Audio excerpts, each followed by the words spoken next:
Hey everybody, it's Rory from A&S Gear, and we're looking at the Centurion today. So this is a entry-level marker from Azodin.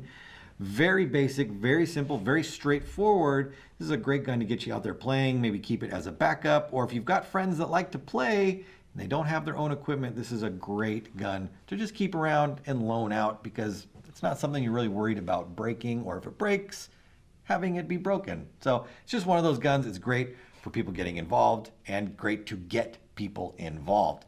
So let's take the box apart and kind of see what you're going to get. Luckily, I've already slid that one off of there so we can see. We're going to get a very basic manual right here. It's going to tell you the basic operation of the gun. The Centurion is a semi-automatic, non-electric paintball gun. So every time you pull the trigger, it will fire one time. There are no modes, there's no eye system in it, there's none of that crazy stuff.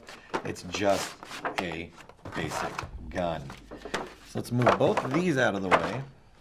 It comes in two colors right now. It comes in the polished silver, the polished silver and the polished black. The polished silver and the polished black. Let's pull this one out of here. You're gonna get a 9.5-inch ported barrel right here. Now, as far as the bore size on the barrel, I do not know because I don't believe it's marked on here. It just says 9.5-inch ported barrel. I'm going to assume that this barrel is probably on the wide side, 691, 693, somewhere around in there. That gives the manufacturer a very wide berth as far as having paintballs fit through the gun and fire out.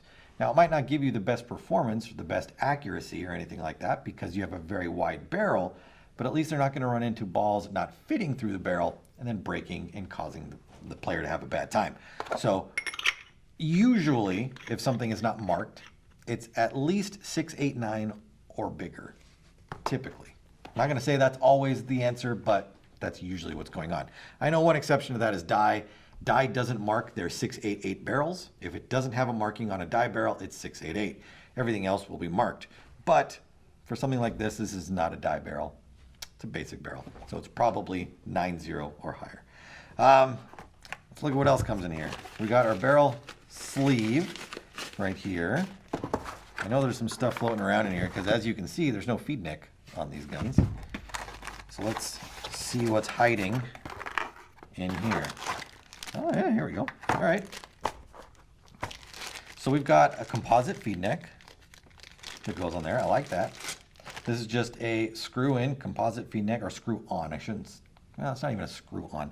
This is a compression style feed neck. So once this slips over the top, you're going to tighten this set screw down, and it is going to lock it all in place and not let it come up there.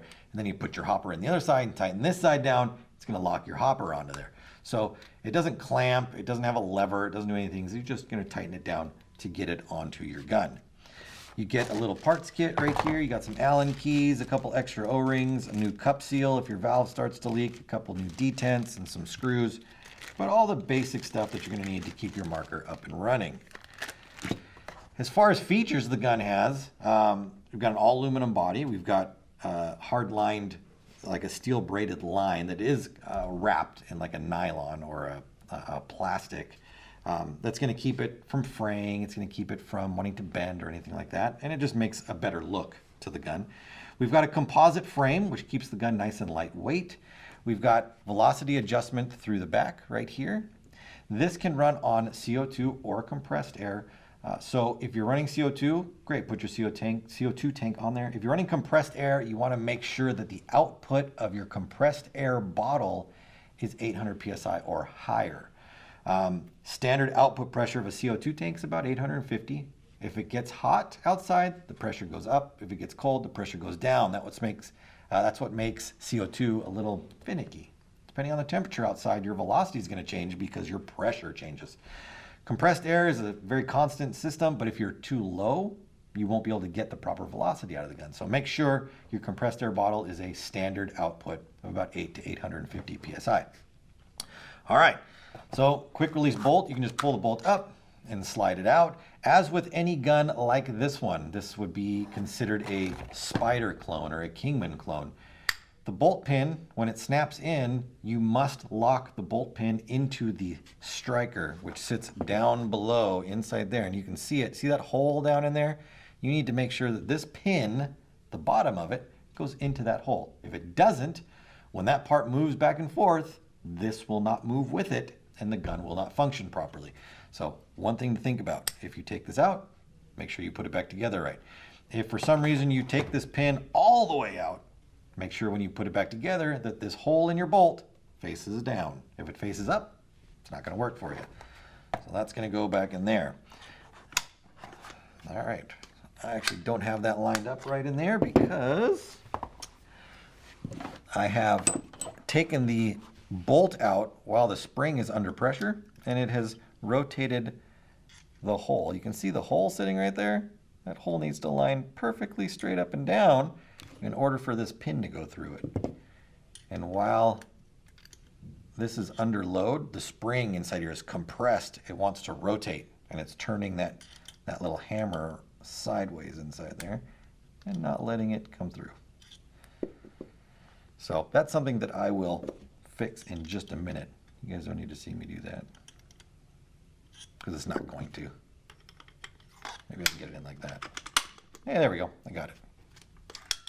Cock the gun back before you put your tank on there. That way the valve is completely, or the hammer's not sitting on the valve. You won't get any leaking issues through the front. You got your safety on the side right here. With the safety off, you can pull the trigger and the gun will shoot. If the safety is on, the gun will not shoot. Now, if there was an air tank on here, every time I pulled the trigger, it would go boom and then cycle back. And I could go boom, boom, boom, and I could shoot it over and over again. Without a tank on here, it's just gonna do this. It's not gonna be real impressive or anything like that.